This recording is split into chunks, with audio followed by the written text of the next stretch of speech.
Assalamu alaikum wa rahmatullahi wa barakatuh. Hello everyone, it's Zainab. So today being Eid al-Qadir, I wanted to read a little bit about Imam Ali alayhi salam to you. If you just watched the video that I just uploaded a few minutes ago, you will know that the Prophet, peace be upon him, and his family announced Imam Ali to be his successor after him at a place called Al-Qadir Qum, the watering place in the desert, when they were on their way home from Mecca after the farewell Hajj, or the farewell pilgrimage. So now you know that our Mawla, or our leader after the Prophet, peace be upon him and his family, was Imam Ali alayhi salam. So to us Shias, he is our first Imam, he is our first leader of Islam after the Prophet, peace be upon him and his family. So I just want to read to you a little bit about him, our Mawla, inshallah. I'm reading from a book called A Historical Research on the Lives of the 12 Shia Imams by Mehdi Maghrebi. Doctor, he should put doctor there because he's a PhD. He has a PhD, so he's Dr. Mehdi Maghrebi. Okay, so this is the book. Alright, so the name of Allah, most gracious, most merciful, all praise belongs to him, and peace and blessings to Prophet Muhammad and his pure family. A'udhu billahi minash shaitanir rajeem. Bismillahir rahmanir rahim. Okay, Fatima bint Asad, Imam Ali's mother, went to the Holy Kaaba to pray when she was expecting. She was pregnant, heavily pregnant. Miraculously, the wall of the Holy Kaaba was cracked open for her to enter. And so Imam Ali alayhi salam became the only human being to be born inside the Holy Kaaba, the house of God. MashaAllah. Prophet Muhammad, peace be upon him and his family, had a special love for the young Ali. A couple of years after Imam Ali's birth, Mecca underwent a severe drought. The Prophet brought Imam Ali alayhi salam to his home to help with the hardships of Imam Ali's father, Abu Talib. So when Imam Ali was about 6 years old, the Prophet took him under his own care. Thus, Imam Ali grew up in the Prophet's shadow. Imam Ali himself stated that wherever the Prophet went, he followed him like a baby camel that follows its mother. He was also present at the time of revelation to the Prophet in the cave of Hira. Imam Ali was the first male to testify to the message of the Holy Prophet, peace be upon him and his family.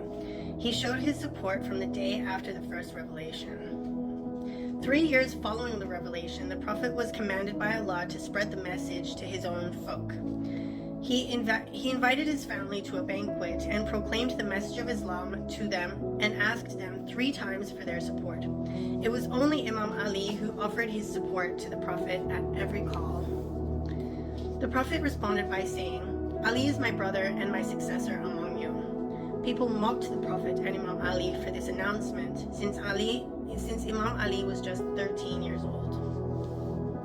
The Meccans saw Islam as a threat to their interests and plotted to kill Prophet Muhammad, peace be upon him, in his sleep. Allah informed the Prophet of their evil plot. On the night of migration to Medina, the Prophet had Imam Ali alayhi salam sleep in his bed. He only trusted Imam Ali to do this dangerous task, which Imam Ali did without hesitation. So that when the people who wanted to assassinate him came into his house, expecting to find him asleep in his bed, who did they find? They found Imam Ali lying there ready to pounce with his sword in hand. And of course, they must have met their demise when they met Imam Ali there instead of the Prophet, peace be upon him and his family. In Medina, the Holy Prophet created a brotherhood agreement between pairs of Muslims. He chose Imam Ali as his partner in brotherhood and said, "Ali, you are my brother in this world and the hereafter." After building the masjid of the Prophet in Medina, the Prophet built houses for his companions around the mosque. All of these houses had doors to access the mosque. By Allah's order, the Prophet had all of the doors opening to the mosque closed, except his and Imam Ali's. Imam Ali, Hamza, and Ubaidah were the 3 warriors who participated in the one-on-one opening fight of Badr, the Battle of Badr. Imam Ali defeated his opponent, Walid. During the battle, many of the idolaters were killed solely by Imam Ali. Imam Ali got married to the daughter of the Prophet, Lady Fatima, sallallahu alaihi wasallam. Peace be upon her. May Allah bless her. Through this marriage, the progeny of the Prophet grew and has continued to grow to this day. The people who called the Holy Prophet Abtar, or without progeny, saw that the lineage of the Holy Prophet continued through Lady Fatima, peace be upon her. This progeny is referred to as Kawthar, or abundance in the Quran. MashaAllah. Surat al-Kawthar is about her. MashaAllah. During the Battle of Uhud, the Muslims were initially victorious. However, the archers disobeyed the command of the Prophet and left their key positions to gather war booty. As a result, the Muslims were surrounded and defeated. After the majority of the Muslims had fled, Imam Ali bravely protected the life of the Holy Prophet. He dispersed or killed any enemy that came to attack the Prophet. Imam Ali's courage led the Prophet to say, "There is no man like Ali. There is no sword like Zulfiqar," the name of Imam Ali's sword. During the Battle of Khandaq, the Muslims strategically dug trenches against the enemy. Although the trenches created a barrier, 6 of the enemy warriors managed to cross over. Among those who crossed over was Amr bin Abdawad, a fierce warrior famous in the entire Hijaz for his strength and power. He dared the Muslims to come fight him. Only Imam Ali accepted the challenge and defeated him. The Imam's sacrifice was so significant that the Holy Prophet said, "Ali's strike in the Battle of Khandaq is higher than the worship of the worlds." In the Battle of Khaybar, the Muslims were able to conquer all but one of the forts of the Jews.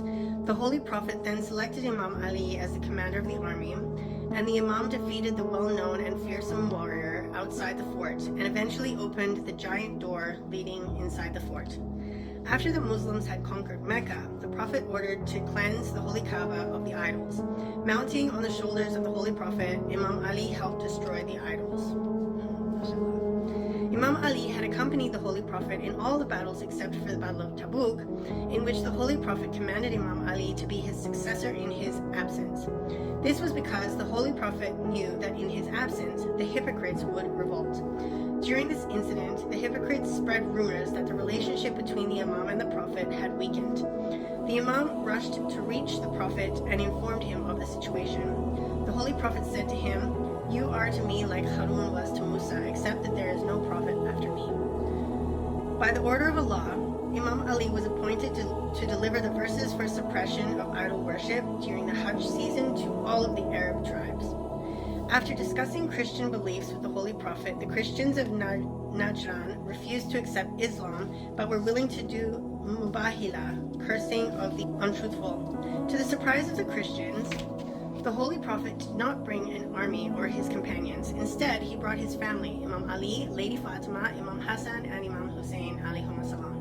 After seeing them, the Christians were discouraged from Mubahila. It was then when the verse of Mubahila, chapter 3, ayah 61, was revealed, calling Imam Ali the life of the Holy Prophet, peace be upon him and his family. Stay tuned for the next part of this reading, inshallah. Until then, stay blessed.